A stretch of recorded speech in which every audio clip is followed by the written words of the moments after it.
Então, nessa oportunidade, nós queremos agradecer a presença de todos e também pedir a proteção dos companheiros da espiritualidade que nos auxiliem mais esta reunião, para que nesse clima de paz, de harmonia, nós possamos desenvolver uma reunião proveitosa a todos nós aqui encarnados quanto aos desencarnados.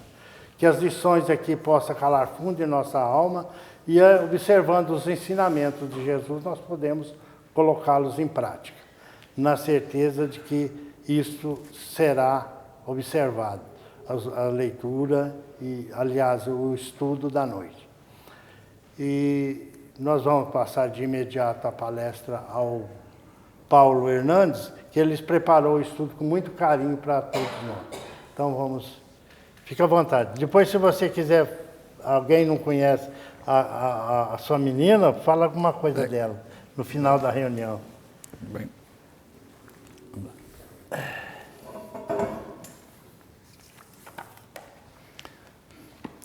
Boa noite, boa noite, boa noite, boa noite. Alegria estar de volta a essa casa, em que a gente pede a bondade do alto, que possa derramar esse doce orvalho de amor, agasalhar cada um dos corações que aqui estão, nesse doce clima de paz que só Jesus pode nos oferecer. Guardamos essa convicção de que as mãos do céu estão no coração de cada um de nós. E quando as mãos do alto tocam o coração de cada um, aquece a alma e nós podemos caminhar confiantes um tanto mais. Que o clima do Cristo seja reinante e constante ao longo desses breves minutos que aqui nós estaremos. William George. William George era um pescador que morava no Alasca.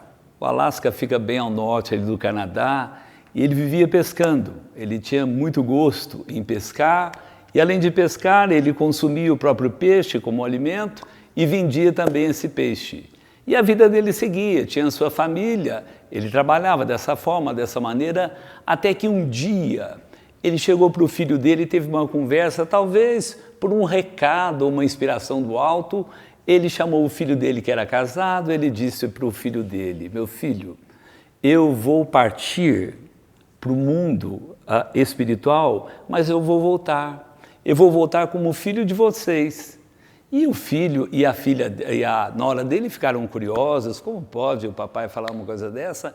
E o tempo foi passando. O tempo foi passando, e um dia ele pegou um relógio, ele tinha um relógio, Valentim, um relógio de ouro. Pegou esse relógio de ouro e confiou ao filho dele. Falou: olha, eu vou deixar esse relógio, que eu tenho profunda estima por esse relógio. Gosto muito desse relógio. Antigamente era o máximo que a gente tinha no relógio, não é mesmo, Valentim? E deixou e confiou esse relógio de ouro ao seu filho. E o tempo foi passando, um dia ele seguiu em pescaria, e nessa pescaria que ele foi, disse ali o adeuzinho para o filho, para a nora, né, e partiu. E ele nunca mais voltou. Ele nunca mais voltou, procuraram pelos rios ali, por aqueles campos do Alasca, e não mais encontraram o senhor William George. O tempo foi passando, até que um dia a nora dele ficou grávida. Ficou grávida e o tempo também seguia. 1 mês, 2 meses, 3, 9 meses. E lá pelo 9º mês, o Valentim, ela teve um sonho. Ela teve um sonho aquela noite que o sogro dela estava voltando. E ela ficou feliz. Meu Deus, o meu sogro deve ter encontrado o caminho de volta. Ele deve ter vindo para a nossa casa. É tempo de festejar, de celebrar, de se alegrar. Afinal de contas, ele que já se desapareceu há tanto tempo, ele voltou. E quando ela acordou, ela percebeu que era só um sonho. Mas quando ela acordou, ela já foi direto para o hospital, que ela foi dar à luz. E quando ela foi dar à luz, é preciso só contar algo anteriormente. O sogro dela dizia para ela e para o filho dela: quando eu voltar, o filho de vocês vai ter as minhas mesmas marcas, que era uma marca no ombro esquerdo e no braço esquerdo. E assim foi, aquela manhã ela foi para o hospital. Quando ela foi para o hospital, Valentim esteve ali e percebeu que nasceu um filho robusto, filho muito bonito, né? Todo filho é bonito, todo filho é encantador.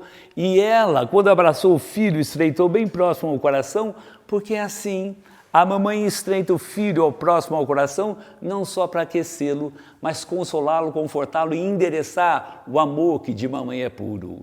E quando ela o abraçou, ela percebeu que no ombro do menino tinha uma marca exatamente igual ao do sogro. Ela procurou no braço, tinha exatamente uma marca que era o que o sogro tinha no braço esquerdo. A partir daquele dia, ela e o marido dela resolveram que deveriam colocar o nome dele de William George Jr.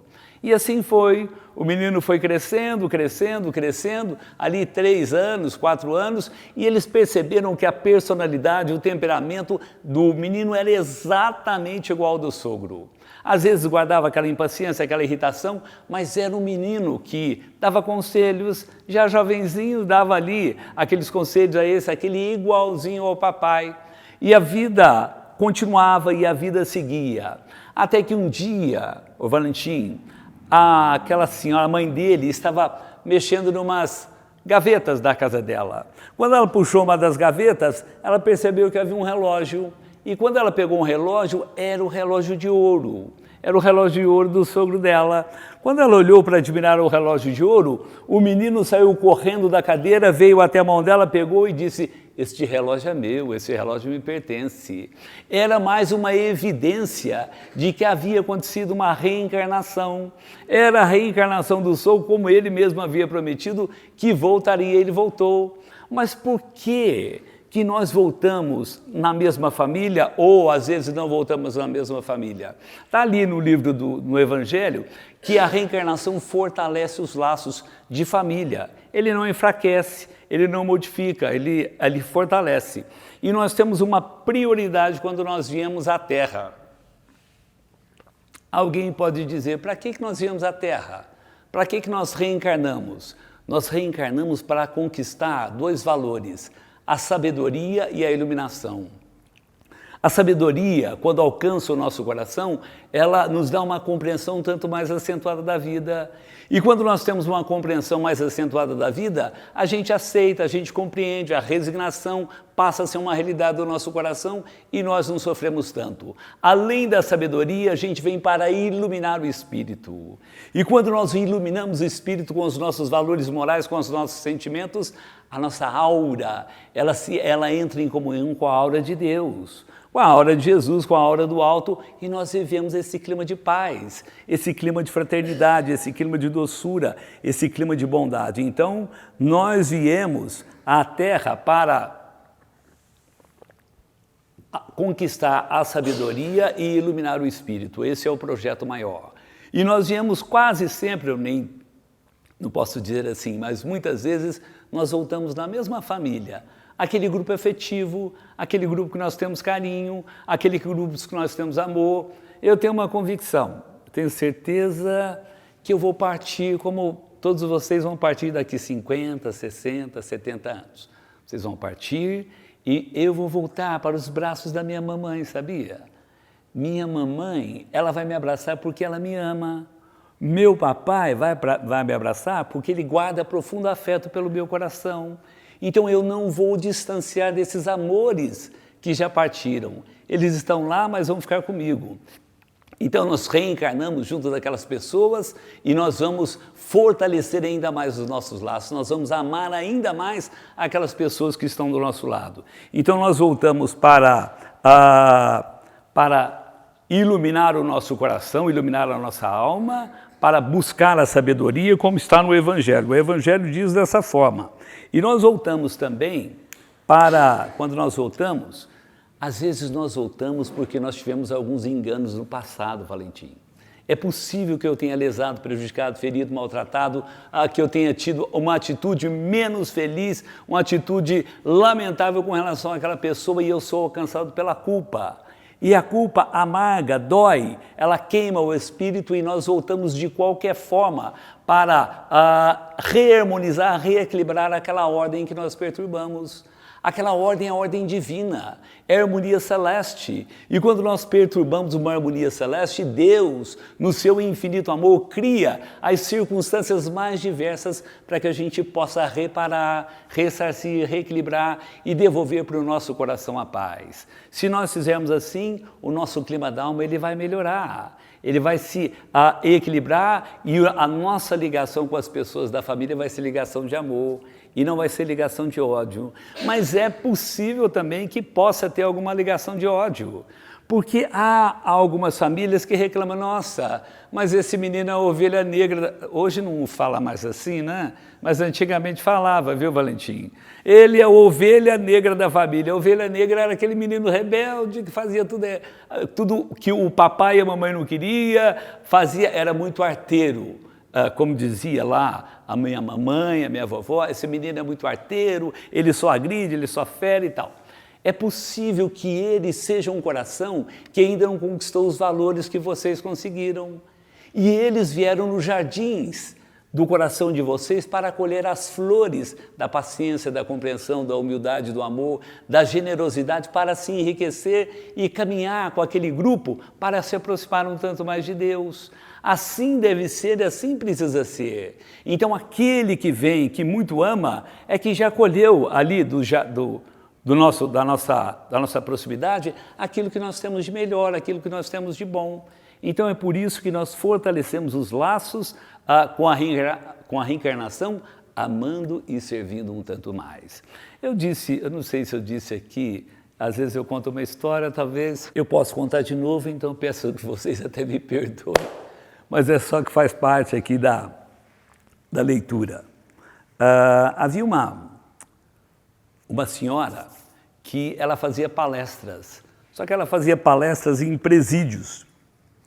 Ela fazia palestras em presídios e nesses presídios um dia ela encontrou com alguém e fez uma palestra sobre a reencarnação. E ela falou sobre a reencarnação, que Deus nos dá a oportunidade para reparar os nossos erros, os nossos enganos, as nossas faltas. Deus nos oferece o ensejo, ali o momento de levar o afeto e o amor para quem nós distribuímos ódio, agressão, maldade, brutalidade. Então, a reencarnação é uma oportunidade. Se nós lesamos hoje alguém, nós podemos proteger esse alguém amanhã, essa é a nossa oportunidade. E ela estava no presídio. Como ela estava no presídio, quando ela terminou a palestra, ela ia embora naturalmente. Quando ela ia saindo, alguém segurou-a pelo braço. Quando alguém segurou pelo braço, uma voz rouca lhe disse, eu preciso falar com a senhora. Ela disse, pois não. E lá estava alguém de um seio carregado, pesado, e disse, olha, a tua palestra é sobre reencarnação, que fala sobre bondade, generosidade, que nós podemos conquistar, que nós podemos, digamos, pagar os nossos erros, os nossos enganos, muito amando. Se eu tivesse ouvido essa palestra há 30 anos atrás, eu não tinha tirado a vida de 20 pessoas. No entanto, quando eu tirei a vida de um, eles disseram que eu já estava condenado ao inferno irremediavelmente e implacavelmente. Eu ainda continuei nessa vida de erros, de enganos e de faltas. A tua palestra poderia ter me salvo, mas eu vou, ao longo do tempo, repensar nas suas palestras. Então, nós viemos à Terra também em 3 condições. Nós viemos por missão, nós viemos por expiação e por prova. Alguém sabe dizer quem veio aqui por missão? Não é difícil. Jesus veio por missão, Madre Teresa veio por missão, Kardec veio por missão, Chico Xavier veio por missão, e Irmã Dulce e tantas outras vieram por missão. Mas será que são tão poucos assim? Os que vieram por... Não são tão poucos? Não são tão poucos, a moça ali já deixou claro. São milhares os que vêm por missão. É mesmo? Então quer dizer que são milhares os que vêm por missão? Sim, aqui em Franca nós temos centenas, milhares de mamães no seu esforço sacrificial para socorrer o filho rebelde, para socorrer o filho que ainda não aprendeu os valores de Jesus, os valores do amor, os valores da cooperação, os valores do auxílio, os valores da bondade, e nesse esforço sacrificial ela vive estação de lágrimas, estação de dor, ela renuncia aos momentos de tranquilidade para cuidar do filho. Então muitos, são milhares mesmo, como disse ele, a moça, que vêm ali a título de missão. Elas não devem nada, não precisavam mais ir, mas como disseram para Chico Xavier, não dá para ser feliz no paraíso tendo o coração guindado às saudades da terra. Então é preciso voltar para abraçar aqueles que ainda não aprenderam as lições do afeto, do amor, da bondade, da caridade, da fraternidade, como Jesus veio ensinar aos nossos corações. Esta é uma das, digamos, modalidades de que a gente se reencarna, né? Por missão, desde que a gente tenha valores morais um tanto mais iluminados. A outra é por expiação. O que é expiação? Nós não cometemos alguns erros, alguns equívocos no passado? O rapaz que tirou a vida de 20 pessoas no passado, ele não vai voltar, a vida dele vai ser de expiação. Se ele tirou a vida de 20, ele vai ter que dar vida a tantos que estão à sua frente. Há dezenas e dezenas e centenas de milhares de pessoas que estão mortos, a esperança já morreu.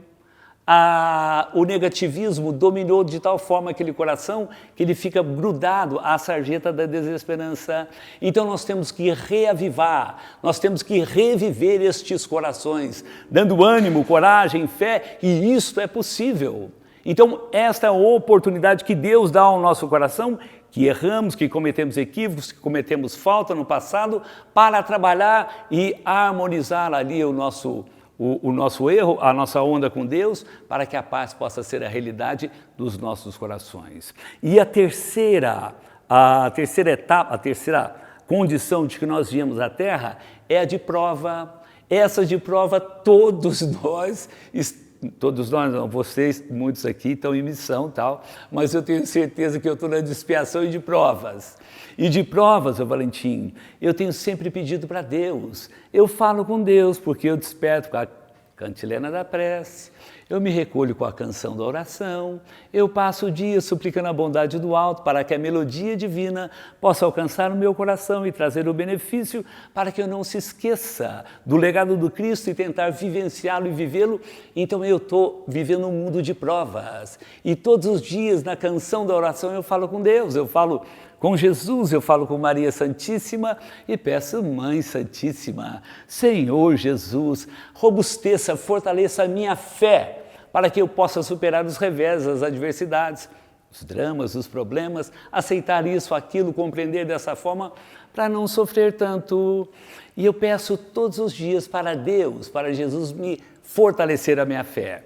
Curiosamente, meu amigo e minhas amigas que aqui estão, sempre que eu peço fé para Deus e para Jesus, vem problemas. Eu falei, vou parar de pedir para Jesus fé, vou parar de pedir. Porque eu peço fé, aparece problema, aparece revés, aparece dificuldade, aparece ofensas, aparece perda, aparece frustrações, derrotas. Eu falei, Deus, eu vou parar de pedir. E Deus, no seu infinito amor, alcança o nosso coração pela espiritualidade.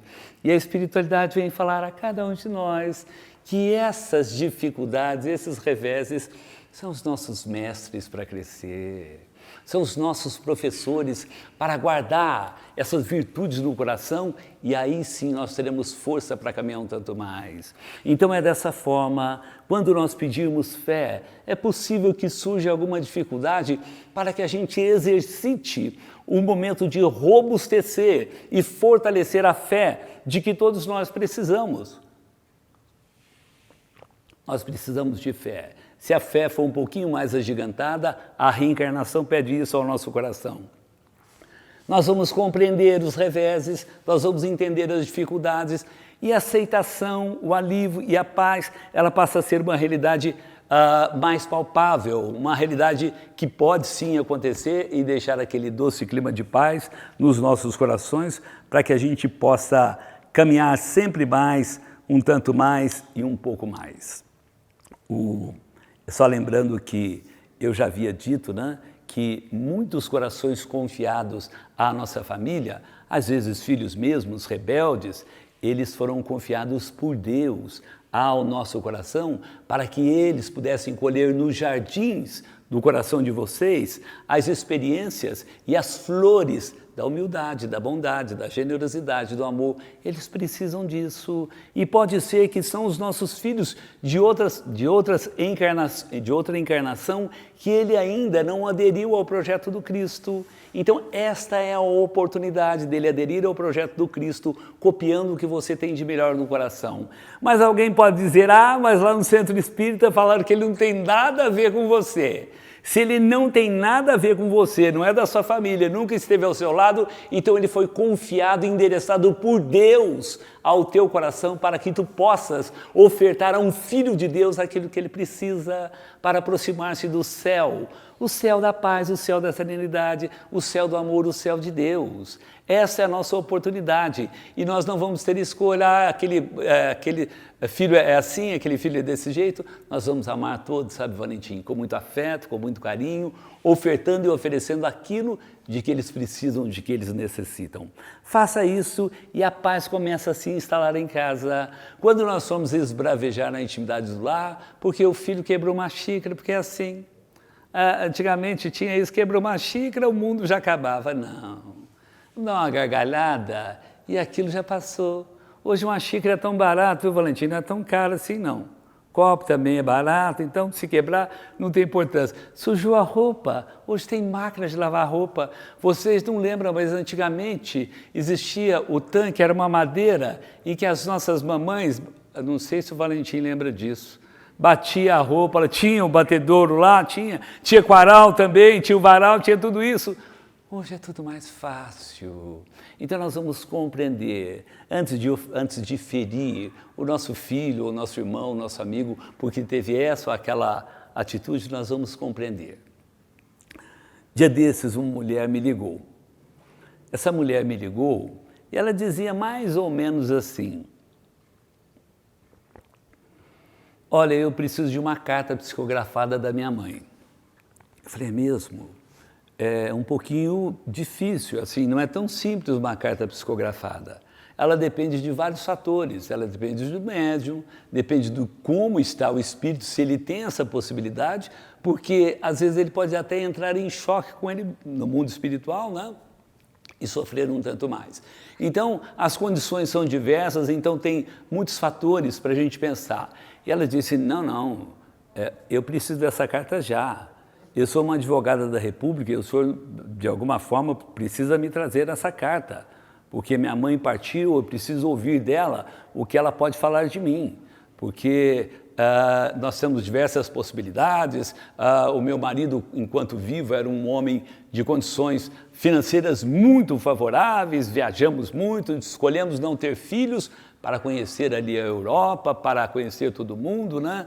Mas a minha mamãe, depois de um certo tempo morando comigo, ela foi alcançada pelo Alzheimer. Ela foi alcançada pelo Alzheimer e eu passei a cuidar da minha mãe 24 horas por dia. E ela dizia, nem sempre a serenidade, a harmonia está no nosso coração. Às vezes brota a irritação, brota a impaciência, a intolerância e pode vazar alguma expressão não tão doce. Pode vazar uma expressão que pode ferir aquele coração. Eu não sei se num dia de mau humor eu tenha ofendido a minha mãe, isso que me perturba. Mas ela continuava que ao longo de 6 meses a sua mamãe não falava mais. Não falava mais, ela sempre perguntava, cuidando com muito carinho ali da mamãe. E um dia a mamãe dela amanheceu sorrindo. Amanheceu sorrindo, aquele sorriso nos lábios, muito brilhante, muito bonito, muito belo. E ela pergunta para a mamãe, mamãe, a senhora quer me dizer alguma coisa? Creio que a senhora quer falar alguma coisa para mim. E a mamãe só sorria e dirigia aquele olhar brilhante ali para aquela filha que lá estava. E foi passando até que em determinado momento ela disse novamente, mamãe, a senhora não quer dizer nada? Aquela mamãe deu aquele sorriso, olhou para ela e disse, muito obrigado, minha filha, e tombou sem vida. Quando ela tombou sem vida, certamente aquela dúvida daquela filha era mesmo aquela. Será que eu cuidei com carinho, com afeto, com amor, com bondade, com caridade, com fraternidade? Será que eu não deixei faltar nada para a mamãe para que ela não sofresse? Será que eu procurei levar aquilo de que ela precisava para caminhar um tanto mais? É por isso que eu preciso de uma carta hoje mesmo e ela não pode passar assim por muito tempo porque o meu coração está aflito, então eu preciso de uma carta. Eu percebi que o quadro era bem diferente. Eu percebi que o quadro era de um coração que guardava culpa, e sofria, e não sabia exatamente o que fazer. Eu imaginei que ela precisava de uma mensagem. Eu disse, meu anjo, falei mais ou menos assim, né? Meu anjo, eu preciso lhe dizer, É possível mesmo que sua mamãe tenha recolhido muito carinho de você. E sua mamãe guarda o amor no coração porque ela lhe foi grata no último minuto da sua vida. Mas eu vou lhe fazer uma recomendação. Ela me parecia só, viu, Valentim? O marido já tinha partido, a mãe já tinha partido, não tinha filhos, a vida ficou pequena para ela, digamos, vazia, e o tédio dominava, a tristeza, a depressão, talvez. Eu disse, minha amiga, tu queres receber uma prece de sua mamãe, não quer receber? Então nós vamos fazer um pouquinho diferente. A partir de hoje, a partir de amanhã você vai se levantar, vai se agasalhar de alguma forma e você vai ao encontro daqueles filhinhos que não têm mães, porque tem muitos filhos que são órfãos e você vai levar o afeto e o carinho a eles. Você vai se municiar de algumas refeições, de alguns pães e andar pela rua porque tem muita gente que tem um estômago perturbado porque não tem o que comer. Eles levantaram-se um naco de pão e você vai ofertar ali a refeição para minimizar, aliviar as dores ali do estômago, perturba a cabeça e que os levam a tomar atitudes desequilibrantes. Você vai levar um agasalho para querer aquecer aqueles corações castigados pelo frio. E quando nós aquecemos aqueles corações castigados pelo frio, nós recolhemos o calor na alma e não sofremos tanto. Você vai até os asilos, até os abrigos, visitar os velhinhos, as velhinhas, que esperam uma palavra, que esperam ali um abraço, que esperam um aperto de mão. Você vai até os hospitais e nos hospitais tu terás a oportunidade de cantar a poesia da prece. E quando tu cantares a poesia da oração, aquelas energias vão alcançar aquela pessoa e ela vai se sentir consolada. Tu irás até aqueles corações castigados pelas tristezas, pelo vazio, pelo tédio, pela desesperança, pela depressão, e quando estiver bem perto deles, verificar ali que aquele coração está com uma amargura muito profunda, abraça aquele coração. E quando tu abraçares aquele coração, tu aquecerás aquela alma com o calor do teu afeto, do teu amor. E quando tu assim fizeres, minha amiga, guarde uma convicção, você que empunhou, você que se vestiu com as luvas iluminadas da caridade de Jesus, tu terás ao teu lado, segurando as suas mãos, a tua mamãe, porque a tua mamãe certamente já está no alto, já aprendeu um tanto mais, já se renovou sempre mais, e ela estará caminhando contigo para levar o amor a tantos que dele têm necessidade. Era alguém que guardava a culpa no coração, saber se feriu, saber se magoou, se entristeceu, é só aquela pessoa. Então a nossa forma, às vezes, de apagar essas sombras que perturbam o nosso coração, é como diz Jesus, amando e servindo um tanto mais, cooperando sempre mais, vivendo a abnegação, a renúncia e o sacrifício para levar aquilo que falta, aquele que nada tem. Porque há muitos corações que não têm um comprimido para aliviar a dor que os perturbam. Então esta sim é a oportunidade e nós não podemos deixar passar esse momento que é muito importante para todos nós. Eu certa feita, há um tempo atrás, talvez uns 20, 30 anos, talvez, não me recordo bem, ia ter um evento aqui em Franca, na Praça Nossa Senhora da Conceição, todo mundo já foi lá, a moça já foi lá, né? Ia ter um evento pela manhã e nós acordamos pela manhã. E pela manhã nós acordamos, pegamos o carro, pegamos os nossos filhos pequenos, e nós fomos até o centro da cidade, até a Concha Acústica. Todo mundo conhece a Concha Acústica aqui em Franca? Fácil, só ir lá de frente à igreja e olhar para frente. E nós chegamos de manhã, naquele dia de sol a brilhar, de céu azul, encantador. Eu percebi, Valentim, que não tinha uma vaga para estacionar. E naquela época não tinham esses estacionamentos particulares que tem hoje. E eu fiquei andando ali na praça, anda para lá, anda para cá. Falei, Jesus amado, e agora onde é que nós vamos parar? E quando eu estava passando perto da igreja, aconteceu um milagre. Alguém ia deixando o estacionamento. Antigamente, o estacionamento era em 45 graus. Quando eu percebi, falei, fácil, é só ficar aqui atrás. Ele saiu, eu sinalizei, ele saiu, eu entro lá, tenho o meu lugar, sem problemas. E eu aguardei pacientemente o homem ali manobrar, ele manobrou, deu o carro, deu ré, e quando ele ia saindo, levantei a mão, expressando a minha gratidão, né, por aquele momento, por aquele instante, e engatei a primeira marcha, e quando ia levar o carro, veio alguém mais veloz do que eu, Valentim. Veio alguém mais veloz do que eu e entrou ali no estacionamento. E quando ele entrou no estacionamento, eu pensei, meu Deus, ele não percebeu que eu estava aqui, ele não viu. Porque é desse jeito. Assim, as pessoas não, se elas não veem, elas às vezes acabam atravessando na frente da gente, né? E eu ia saindo do carro, falei, eu tenho certeza, ele não viu, tudo bem e tal. E ele desceu do carro, quando ele desceu do carro, a esposa dele do outro lado e tal, ele olhou para mim. E quando ele olhou para mim, eu disse, ele vai se desculpar, ou ele com certeza vai tirar o carro, né? Ele olhou para mim e deu um sorriso irônico. Muito mais do que um sorriso irônico, foi um sorriso onde havia sarcasmo. Ele deu um sorriso sarcástico e olhou para mim, deu aquele tchauzinho e se misturou naquela multidão. Quando acontece isso, normalmente, né? Estou falando comigo, não com vocês, mas eu recebo uma enxurrada de adrenalina. E quando eu recebo essa enxurrada de adrenalina, ela cria desconexão da minha razão com o meu coração, com a emoção. Eu volto aos tempos do primitivismo espiritual. Eu viro uma fera e ao virar uma fera, eu vou partir lá para atacar a pessoa. E quando eu vou partir para atacar a pessoa, eu pedi a Deus, falei, Deus, me ajuda. Cadê o céu para socorrer o meu coração? E agora o que eu faço? E o céu, com a espiritualidade, falou comigo. O céu falou comigo e disse ao meu coração, através de espíritos tantos, silencie, Paulo, silencie, porque tu não tens nada de sereno a partir do teu coração. Silencie agora mesmo, eu obedeci. Eu sou aquele aprendiz do Evangelho da Redenção, como diz Emmanuel, que ainda tem muito, mas muito a aprender e muito mais ainda a fazer. Eu silenciei, e quando eu silenciei, o alto me falou novamente, e você não vai se vingar hoje, você vai adiar para amanhã.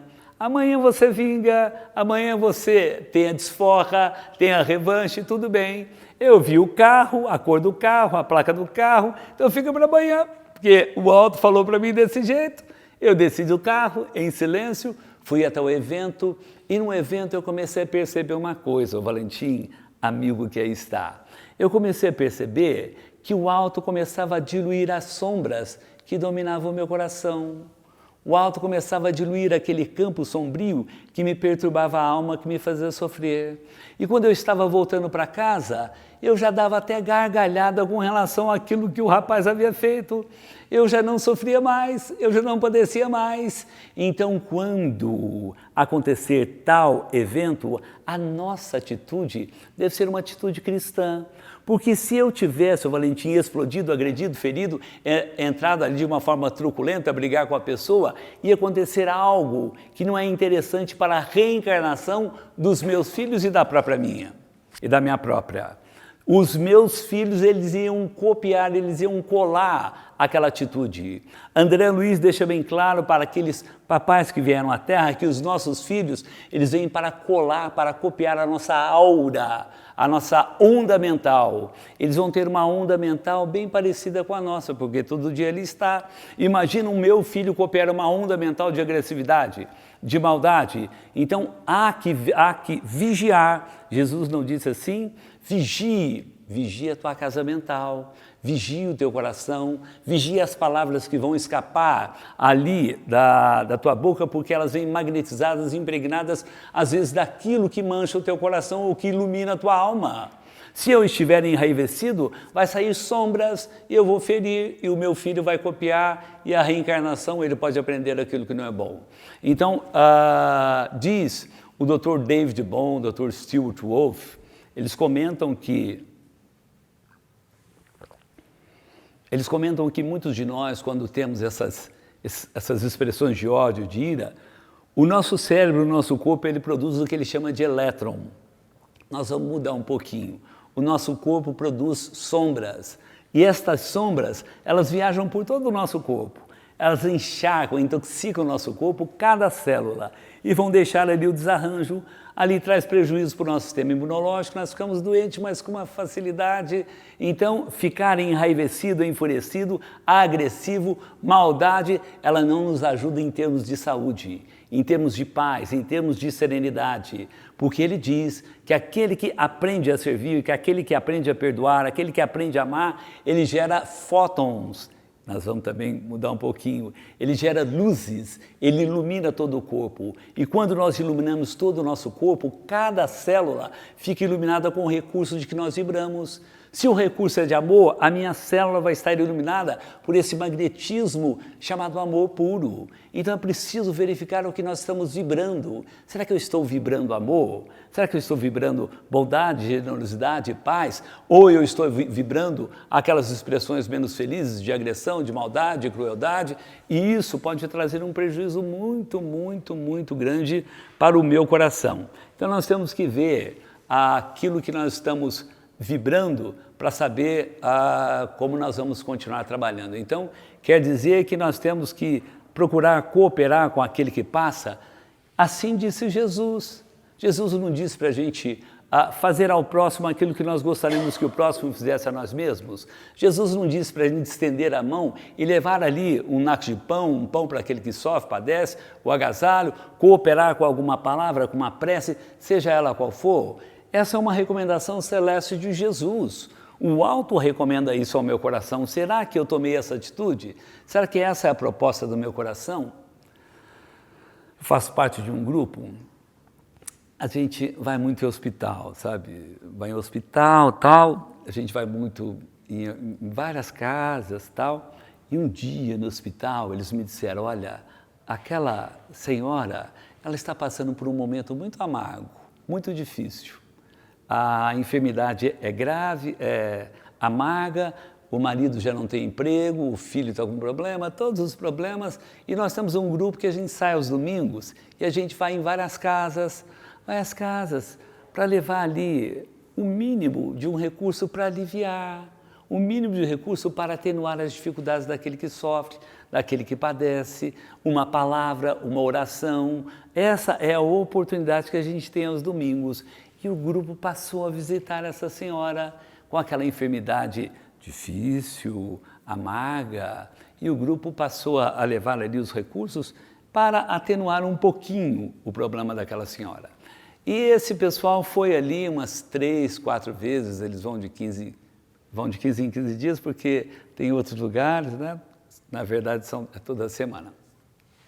E o tempo passou, depois que essa senhora, ela se equilibrou um pouquinho, aí era o momento de buscar outros corações que guardavam talvez um momento difícil, e nós passamos a buscar outros corações, como tem sido feito há tanto tempo, e o tempo passou, eu vou no hospital toda semana, 1, 2 vezes por semana, às vezes 3, só para dizer, eu não sou médico, eu sou engenheiro, eu só vou lá para levar talvez uma pequena leitura, um abraço àqueles corações que lá estão. E quando eu estava no saguão do hospital, quando aconteceu isso, eu me esqueci de dizer, foi na época da pandemia. Na época da pandemia, todo mundo escondia o rosto com máscara e tal, máscara, touca tal e tudo mais. Quando eu estava no saguão do hospital, veio uma jovem na minha direção. Curioso que a jovem que veio na minha direção eu não conheci, mas ela tinha um sorriso mais tão belo, um sorriso de uma luz tão encantadora, um brilho na alma, mas tão divino. Eu falei, meu Deus do céu, que ser tão encantadora é aquela jovem senhora. E ela veio na minha direção. E quando ela veio na minha direção, aquele sorriso ainda era a realidade dos seus lábios. E ela disse, mas eu procurei tanto vocês para expressar a minha gratidão. E foi dizendo mais algumas palavras. Mas o que eu quero dizer é que quando ela se aproximou de nós outros, quando ela disse aquelas palavras, alguma coisa partiu dela e veio ao meu coração. Eu me lembrei que Chico Xavier teve um episódio bem parecido com esse. E quando essas expressões de gratidão vieram ao meu coração, eu senti alguma coisa, se vocês me perguntarem, eu não vou saber explicar. Eu posso dizer que é felicidade, eu posso dizer que é paz, eu posso dizer que é alegria, mas é algo que dominou o meu ser, alcançou a minha alma. É algo que eu nunca havia sentido anteriormente. É algo que me tocou a alma e nós ficamos mais um tempo ali conversando e essa energia, essa vibração ficou no meu coração por uma semana. É como se eu estivesse em êxtase de alegria, de felicidade ou de paz, de harmonia, eu não sei explicar. Se vocês procurarem, se eu procurar no dicionário ou no Google, eu não vou encontrar isso. E uma outra coisa, Valentim, só para ter ideia da dimensão dessa vibração que me alcançou o coração. Se a gente encontrar uma carteira dessa ali fora, cheia de notas de R$100, é bastante coisa, não é não, Valentim? Olha, uma carteira dessa com várias notas de R$100, fantástico, não é mesmo? Então nós vamos mudar um pouquinho. Nós vamos sair lá fora, eu não sei se é pleonasmo, se é redundância, mas não importa, depois o amigo vai me corrigir. Mas quando nós estivermos lá fora, se nós encontrarmos um caminhão, baú, ele carregado de notas de R$100, milhares, milhões de notas de R$100, não será suficiente para comprar aquele estado da alma de gratidão que aquela senhora ofertou e ofereceu ao meu coração. Porque isso é comunhão com o alto, isso é a oferta de Deus, isso é o recurso que partiu, que é preciso até dizer que eu não tenho merecimento. E também não sei por que esse sentimento veio ao meu coração. É a bondade celeste que endereçou esse recurso, que me trouxe esse clima de paz, esse clima de doçura que eu tenho dificuldade para compreender até hoje. Mas é interessante que é necessário estender as mãos. Quando nós estendemos as mãos, o alto toma as nossas mãos, o alto leva os nossos pés a caminhar até onde reside a dor. Até onde mora o sofrimento, aonde está o padecimento, ali é Jesus te levando pacientemente e com amor infinito a minimizar a dor daquele que sofre, daquele que padece. Então quer dizer que nós temos que socorrer, nós temos que cooperar para que essa alegria, essa felicidade possa alcançar o nosso coração. Se isso acontecer, olha, eu vou ficar muito feliz, né? Se outras vezes acontecer, eu vou ficar muito contente. Mas eu não posso ser, como dizia Chico Xavier, eu não posso ser prisioneiro da recompensa celeste, aquele que oferta um naco de pão e aguarda um banquete divino. O belo da caridade, o belo da fraternidade é quando nós ofertamos aquela migalha da forma mais discreta possível, a gente assistir a acender a luz da alegria, a luz da paz, a luz da confiança, a luz da coragem em quem nada possui, em quem nada tem. Isto é o belo da caridade, isto é que deve encantar o nosso coração. Fazer a caridade, fazer ali, que são muito simples, né? Fazer a caridade para ver o outro se transformar em doce clima de paz. Então nós precisamos trabalhar um pouco mais. Se nós trabalharmos um pouco mais, o alto ele vai se aproximando do nosso coração e vai agasalhando a cada um de nós com essas expressões de doce e puro amor. Então quer dizer que nós precisamos trabalhar? Alguém já me falou, você precisa trabalhar, mas você não pode se esquecer lá de casa, né? Porque você vai lá fora, trabalha naquele bairro, naquela vizinhança, naquela cidade, faz isso. E a sua família? Será que a sua família você não faz nada, você não coopera? A sua família você fica a semana inteira correndo daqui para lá, esquece da esposa, esquece dos filhos? Tem razão, viu, Valentim? A gente não pode esquecer da esposa. A gente tem que levar o carinho para a esposa, o afeto, dizer aquela palavra que alguns de nós costumamos esquecer. É uma palavra difícil de se usar, é olhar nos olhos da esposa e dizer, meu bem, eu te amo. É muito difícil para o nosso coração, depois de alguns meses de casado, assim falar, Mas se tu falares, olhando nos olhos da esposa, o eu te amo vai alcançar o coração da esposa e trazer um benefício para a harmonia do lar. É muito bom quando você pode abraçar o teu filho e estreitá-lo bem próximo do coração e dizer: tu és um tesouro que Deus ofertou ao meu coração. Muito obrigado a você, muito obrigado a Deus. Abraçar o teu papai e dizer que ele é o anjo que te socorre a toda hora. Agasalhar a tua mamãe com os beijos de que ela precisa e deixar bem claro que ela é o anjo que também o alto nos premiou com a presença para suavizar as nossas dores, para que nós aprendêssemos um tanto mais. Eu resolvi então dar um presente para a esposa.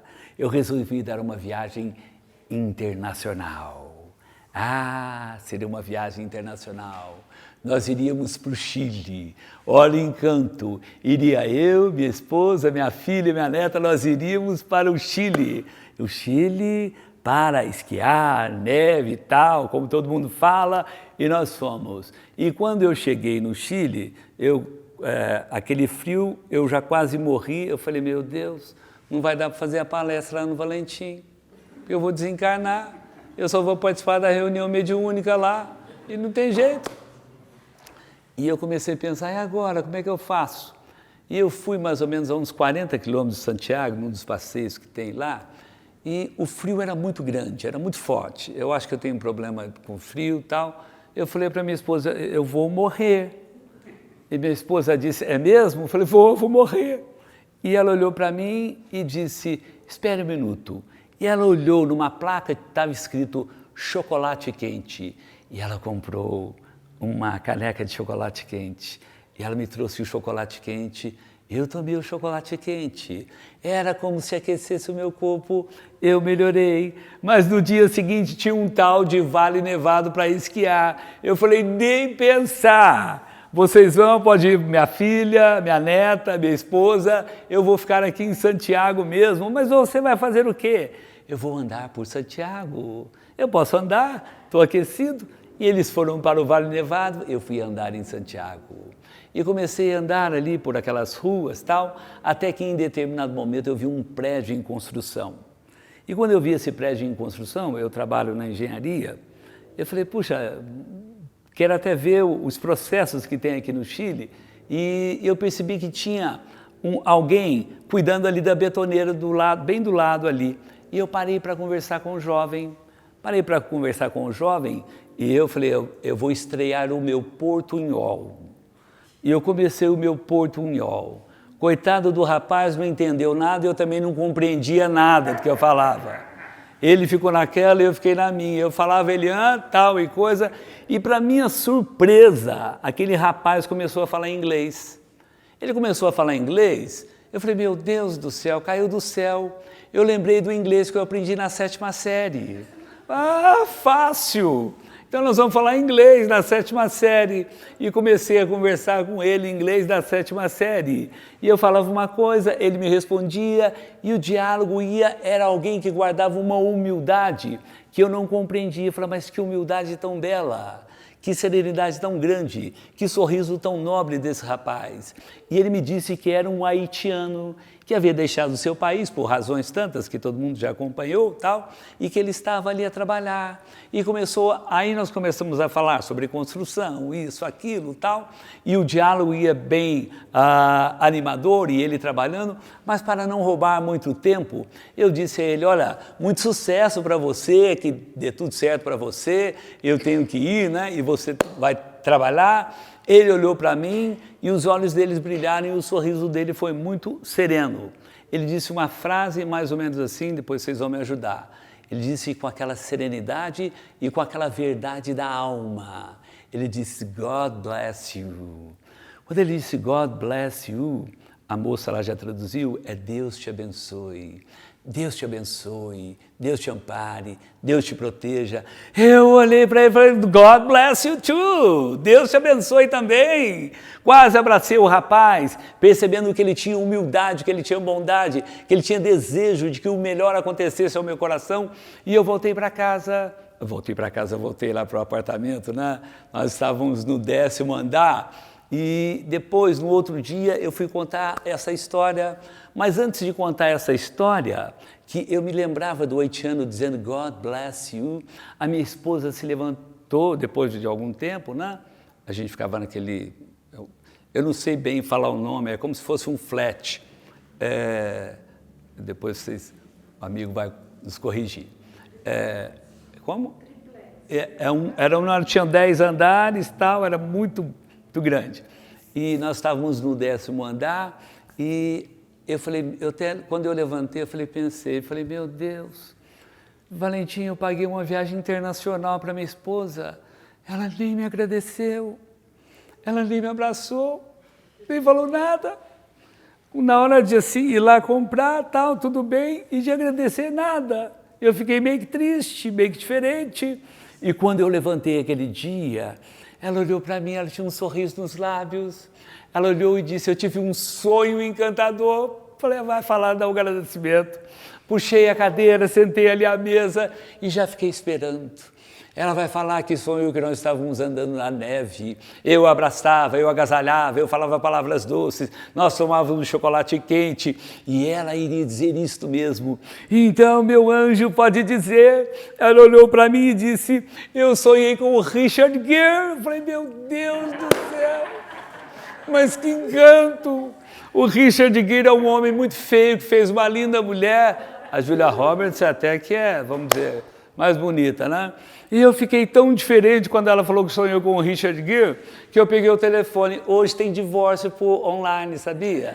Falei, divórcio, vou ligar para o meu advogado, tal e coisa, né? Divórcio, pronto, tal e coisa. Mas ela logo completou. Eu sonhei com eles porque eles tinham brigado. E eu fui lá para falar para eles viver o amor como eu e você vivemos. Eu já fiquei mais sereno. Eu já fiquei mais calmo. Eu já fiquei mais tranquilo. E eu comecei a dizer algumas palavras para ela, porque mulher, Valentim, é ouvido, ela precisa ouvir palavras doces, palavras amigas, palavras que consolam, palavras que animam, e eu comecei a falar. E quando eu comecei a falar, eu estava sentado bem do lado dela, eu senti os meus pés formigar. Falei, meu Deus, será que o amor que vaza do meu coração deixa os meus pés formigando? Mas não era só um formigamento simples, os meus pés começaram a tremer. Eu falei, Jesus, eu vou ter um infarto aqui no Chile. Será que falei, será que é o resultado do amor que faz isso? E eu comecei a falar, quando eu comecei a falar um pouquinho mais para minha esposa o que estava acontecendo, o prédio começou a chacoalhar. O prédio começou a chacoalhar, a minha filha deu um grito, terremoto no Chile. Naquela hora nós estávamos tendo um terremoto de 5,6 graus na escala Richter. Para minha surpresa, que sou engenheiro, o prédio, ele chacoalhava por uma força descomunal.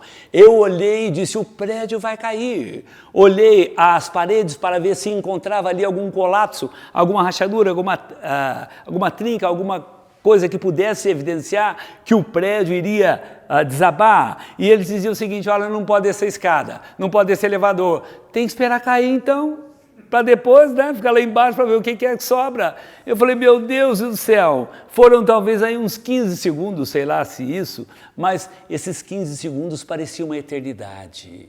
E depois de passar a eternidade desse terremoto, o prédio estava intacto para surpresa. É como se chacoalhasse uma força descomunal, chacoalhasse este salão e as paredes balançassem o piso também. E depois que o terremoto passou, eu fui até a minha esposa, ali a gente deu um abraço, falei, bom, já passou esse terremoto, já passou essa dificuldade, agora nós podemos até voltar para casa, né? Sem divorciar, sem falar nada disso ou daquilo, nós podemos voltar com mais tranquilidade. Mas muitos de nós, para que Jesus possa despertar no nosso coração, para que o amor possa ser a realidade de todo momento, nós precisamos de um terremoto, nós precisamos de uma tsunami, nós precisamos de um ciclone, nós precisamos de uma notícia alarmante para tocar o nosso coração e lembrar que o outro também sofre, o outro também padece, o outro precisa do teu carinho, do teu afeto, do teu amor. E quando nós levantarmos para estender as mãos,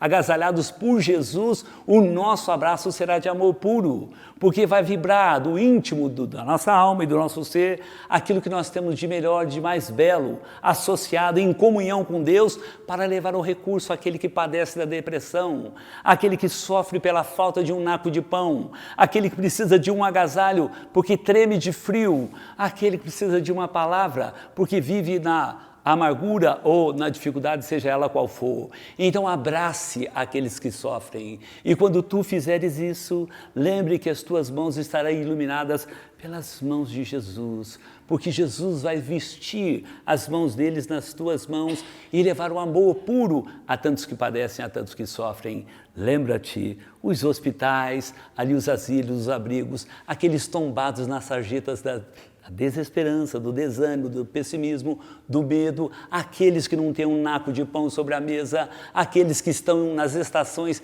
das lágrimas, do vazio, aguarda o teu coração. E Jesus faz o convite para, abraçados com o alto, levar as luzes a serenar, a acalmar aquele que sofre, aquele que padece. Se assim nós fizermos, certamente essa reencarnação vai valer a pena e certamente a nossa família estará mais unido num ideal só, que é o ideal do Cristo, o ideal do amor, o ideal de levar ao outro aquilo que nós gostaríamos que assim fosse feito. A todos vocês, muita paz, muito obrigado e até uma outra oportunidade, se Deus assim o permitir.